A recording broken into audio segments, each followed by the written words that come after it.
दोस्तों वो कौन सी ऐसी चीज थी जिसने दुनिया के अलग अलग मुल्कों में रहने वाले 5 अमीर तरीन बिजनेसमैन को समंदर की गहराई में गोता लगाने पर उकसाया और उसके बाद उनका नामो निशान ही इस दुनिया से मिट गया। और सिर्फ यही 5 लोग ही क्यों थे जो टाइटैनिक का मलबा देखने के लिए गए थे, और वो क्या ऐसी चीज थी जो इन 5 में कॉमन थी, और इनकी ऑक्सीजन खत्म होने से पहले वो क्या लास्ट वर्ड्स थे जो इन 5 की तरफ से कहे गए थे, और क्या हमारे प्यारे नबी मोहम्मद सल्लल्लाहु अलैहि वसल्लम ने इस हादसे के मुतालिक पहले ही कोई इरशाद फरमा दिया था। दोस्तों टाइटन नामी इस मिसिंग सबमर्सिबल के बारे में तो यकीनन आप जानते ही होंगे, और YouTube पर आपने इससे रिलेटेड बहुत से फैक्ट्स और तरह तरह की कहानियां देखी होंगी।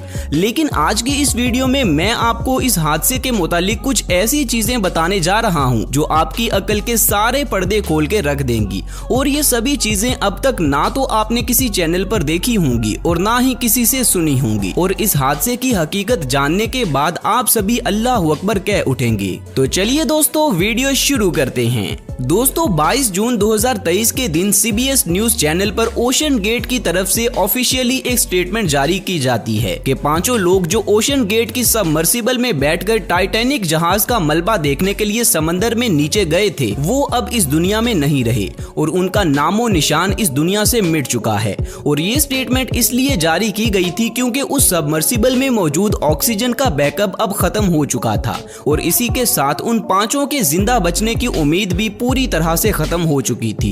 दोस्तों क्या आप जानते हैं कि जिस शख्स ने उस सबमर्सिबल को बनाया था उसने एक इंटरव्यू के दौरान पूरी दुनिया के सामने ये बोला था कि मेरी बनाई हुई ये सबमर्सिबल कभी भी नहीं डूब सकती। दुनिया की कोई ऐसी ताकत नहीं है जो मेरी इस सबमर्सिबल को डुबा सके। अगर आप गौर करें तो इस सबमर्सिबल को बनाने वाले का ये दावा हमें आज से 111 साल पहले अटलांटिक ओशन में डूबने वाले दुनिया के सबसे बड़े बहरी जहाज टाइटैनिक की याद दिलाता है, क्योंकि उसे बनाने वाले ने भी ये दावा किया था कि इस जहाज को कोई भी ताकत पानी में नहीं डुबा सकती। और इसी के साथ उसने ये भी कहा था कि इस कायनात को बनाने वाला खुदा भी इस जहाज को नहीं डुबो सकता। नाउज़बिल्लाह इस बदबख्त ने अल्लाह को चैलेंज किया था, जिसके बाद टाइटैनिक पर आने वाला अल्लाह का अजाब पूरी दुनिया ने देखा, और आज तक ये लोगों के लिए इबरत का निशान बना हुआ है। दोस्तों ये जहाज अपने पहले सफर पर ही एक बर्फ के पहाड़ के साथ टकराकर गर्क हो गया था और पानी में डूब गया था, जिससे इसमें मौजूद तकरीबन 1500 लोग हलाक हो गए थे। आज के दौर में मुख्तलिफ कंपनीज अपनी सबमर्सिबल्स बनाती हैं और अल्लाह के अजाब का निशान बनने वाले टाइटैनिक का मलबा देखने के लिए समंदर की खौफनाक और जानलेवा गहराई में जाते हैं।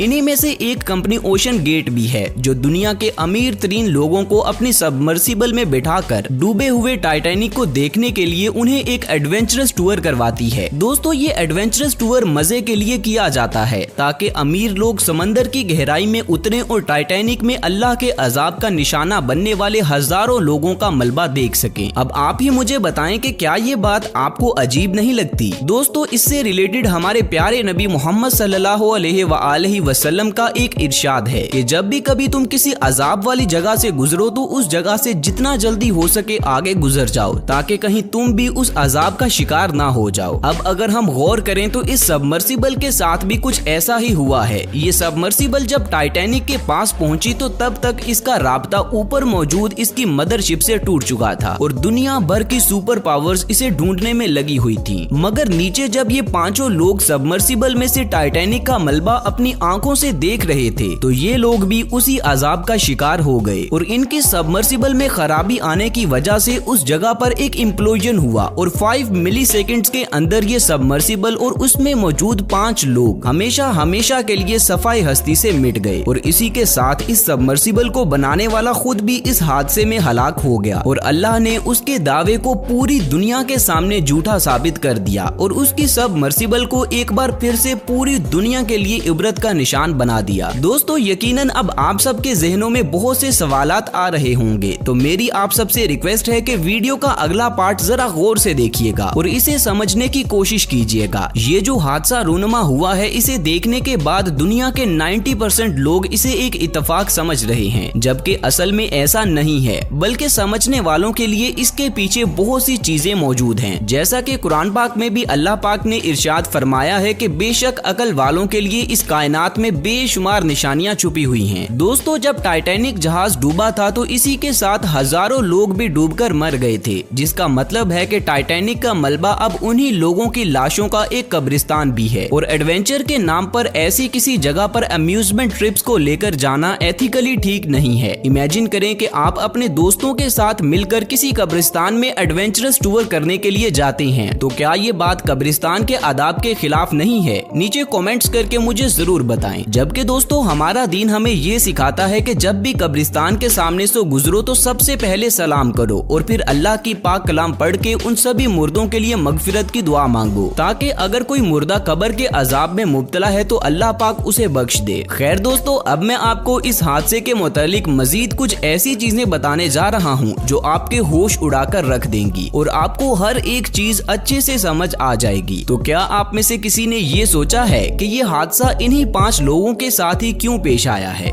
इमेजिन करें कि अगर ये हादसा किसी मामूली 5 लोगों के साथ हुआ होता, जो कि ना तो ज्यादा अमीर होते और ना ही ज्यादा फेमस होते, तो इस खबर को इतनी ज्यादा कवरेज कभी भी नहीं मिलनी थी। यहाँ तक कि शायद लोग इस खबर को देखना भी पसंद ना करते और कोई भी इससे इबरत हासिल ना करता। लेकिन इन 5 अमीर तरीन और फेमस लोगों के साथ ये हादसा पेश आने के पीछे अल्लाह की यही हिकमत समझ में आती है कि ये हादसा इन्हीं लोगों के साथ इसलिए पेश आया ताकि सारी दुनिया देख ले कि ताकत सिर्फ और सिर्फ अल्लाह के पास है। इंसान चाहे जितना भी अमीर या ताकतवर क्यों ना हो जाए, अल्लाह के सामने इंसान की कोई हैसियत नहीं है। इसलिए इंसान को अपनी हद से तजावुज नहीं करना चाहिए। इस बारे में आपकी क्या राय है? कमेंट सेक्शन में मुझे जरूर बताएं। शुक्रिया। दोस्तों, अब मैं आपको आपके जहन में आने वाले आखिरी सवाल का जवाब देने जा रहा हूँ। यकीनन आप सोच रहे होंगे कि बाकी तीनों की तो समझ में आती है कि वो गैर मुस्लिम थे, इसलिए उन पर अल्लाह का अजाब नाजिल हुआ है, लेकिन इस सारे माजरे में उन पाकिस्तानी बाप बेटे का क्या कसूर था? तो मैं आपको बता दूं कि इस सबमर्सिबल को बनाने वाली कंपनी ओशन गेट के CEO स्टॉकटन रश इस टूर की टिकट बेचने के लिए दुनिया के और भी बहुत से बिलियनियर्स के पास गए थे, मगर उन सभी ने इस सबमर्सिबल के हल्के मटेरियल और सेफ्टी फीचर्स को देखते हुए इस ऑफर को रिजेक्ट कर दिया था और अपनी जान को खतरे में डालने का रिस्क नहीं लिया था। जबकि शहजादा दाऊद और उनके बेटे सुलेमान दाऊद ने ये ऑफर अपनी मर्जी से एक्सेप्ट की थी। दोस्तों, कुछ उलमाए दीन का कहना है कि एक मुसलमान जो कि आखिरत पर यकीन रखता है, उस पर लाजिम है कि वो कोई भी रिस्क उठाने से पहले अपनी जान की हिफाजत को तरजीह दे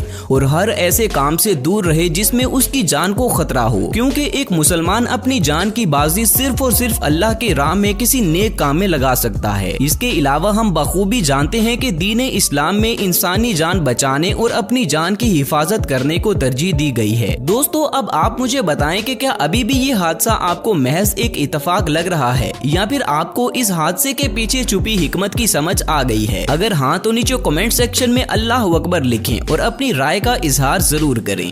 दोस्तों, उम्मीद है कि मेरी ये वीडियो आपको पसंद आई होगी। तो मजीद ऐसी वीडियोस देखने के लिए मेरे चैनल को लाजमी सब्सक्राइब कर लें और साथ बने बेल आइकन को भी जरूर दबा दें, ताकि फ्यूचर में अपलोड होने वाली मेरी वीडियोस का नोटिफिकेशन आपको बर वक्त मिलता रहे। मिलते हैं अगली वीडियो में, तब तक अपना ख्याल रखें। अल्लाह हाफिज।